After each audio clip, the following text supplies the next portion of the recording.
मेरा नाम है सैफ और मैं आप सभी का स्वागत करता हूं हमारे channel the horror tonic Hindi में। दोस्तों, आज की ये कहानी हमारे एक दोस्त ने सेंड की है, जो कि ये घटना उनके साथ खुद पेश आई थी। तो चलिए कहानी पर चलते हैं। तो ये कहानी मैं उन्हीं के नज़रिए से ही सुनाऊंगा। हेलो फ्रेंड्स, मेरा नाम रोहन है। मेरी उम्र 22 साल है। मैं दिल्ली का रहने वाला हूँ। वैसे तो जो स्टोरी मैं आपको बताने जा रहा हूँ खुद मेरे साथ घटी थी। तो ये बात 4 साल पुरानी है, जब मेरी उम्र तकरीबन 18 साल की थी। मैंने उसी वक्त अपना कॉलेज भी ओपन से ज्वाइन किया था। तो मुझे जॉब भी करनी थी। तो मैं दिल्ली से कुछ सालों के लिए मध्य प्रदेश के एक छोटे से सिटी इंदौर में रह रहा था। मेरी वहाँ जॉब लग गई थी। वहाँ मेरी एक मौसी का घर भी था। मैं वहीं रहने और काम करने के लिए चला गया था। जहाँ मौसी का घर था वहाँ से 5 मिनट की दूरी पर मेरा ऑफिस था। वहाँ मुझे जॉब करते करते 1 साल हो चुका था, पर मैं वहाँ अभी तक कंफर्ट नहीं हो पाया था, क्योंकि जॉब के चलते मैं काफी बिजी रहता था, जिसकी वजह से वहाँ कोई भी मेरा दोस्त नहीं था। और वैसे भी मुझे ज्यादा बात करना पसंद भी नहीं था। सुबह काम पे जाता था और रात 9 से 10 बजे तक अपने घर पहुँचता था। तो घर पास होने की वजह से मैं अगर लेट भी हो जाता था तो कोई परेशानी नहीं होती थी। जैसे तैसे वक्त बीतता गया। मुझे मेरी काम पे अब ज्यादा जिम्मेदारियां आ गई थी, जिसकी वजह से मैं और भी लेट हो जाता था।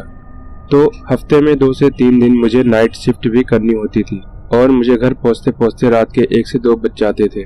एक दिन ऐसे ही जब मैं काम पर से तकरीबन 2 बजे घर जा रहा था, तो पूरा इलाका सुनसान था। सब लोग अपने अपने घरों के अंदर थे। मैं अकेले ही पैदल चले जा रहा था, जैसे कि मैं रोज जाता था। तो इस वजह से मुझे डर भी नहीं लग रहा था। मैं रोज इसी रास्ते से जाता था। मैं उसी रास्ते से उस दिन भी घर जा रहा था। पता नहीं उस दिन मुझे क्या हुआ, जब मैं अपने घर जाता था तो उसी रास्ते में शॉर्टकट पड़ता था, लेकिन वे गली बहुत पतली थी और कोई लाइट भी नहीं थी वहाँ पे, इसलिए मैं वहाँ से नहीं जाना चाहता था। लेकिन उस दिन पता नहीं मुझे क्या हुआ था, मुझे भूख भी लग रही थी और मैं थक भी काफी गया था। मैंने सोचा यहीं से चलता हूँ। मैं जैसे ही उस गली में गया, अंधेरा होने के कारण मुझे कुछ ठीक से दिखाई नहीं दे रहा था। फोन भी मेरा स्विच ऑफ हो चुका था, इसलिए मैं धीरे धीरे चले जा रहा था। अचानक से मुझे किसी औरत ने पीछे से आवाज लगाई और बोला, कौन है तू? तुझे पहले यहाँ कभी नहीं देखा। इधर आ, मेरे पास आ। ये सुन के मेरा दिमाग में बहुत सारी चीजें चलने लगी। ऐसा लगा जैसे कोई मेरे पीछे खड़ा हो। मेरे हाथ पैर दोनों ठंडे हो गए। जैसे तैसे मैं आगे बढ़ा और बिना पीछे देखे चलता रहा। उस वक्त मुझे काफी डर लग रहा था। मेरी हालत खराब हो चुकी थी। जैसे ही मैंने सोचा पीछे मुड़ के एक बार देखता हूँ, वैसे ही अचानक वह आवाज फिर से आई। औरत की आवाज, हाँ आजा आजा, कुछ नहीं करूंगी। बस मैं समझ गया। फिर मैंने एक बार ही पीछे मुड़ के देखा ही नहीं, सीधा घर जाके ही रुका। जैसे ही मैं घर गया, बिना खाए सीधा अपने कमरे में जाकर सो गया। मासी उठ गई, मुझे खाने के लिए पूछा भी और मैंने कुछ नहीं बोला। फिर उन्होंने फिर से पूछा, लेकिन मेरा ध्यान पूरा वही था जो मेरे साथ हुआ था। मेरा चेहरा पूरा लाल हो गया था। मासी समझ गई कि मेरे साथ कुछ न कुछ तो हुआ है।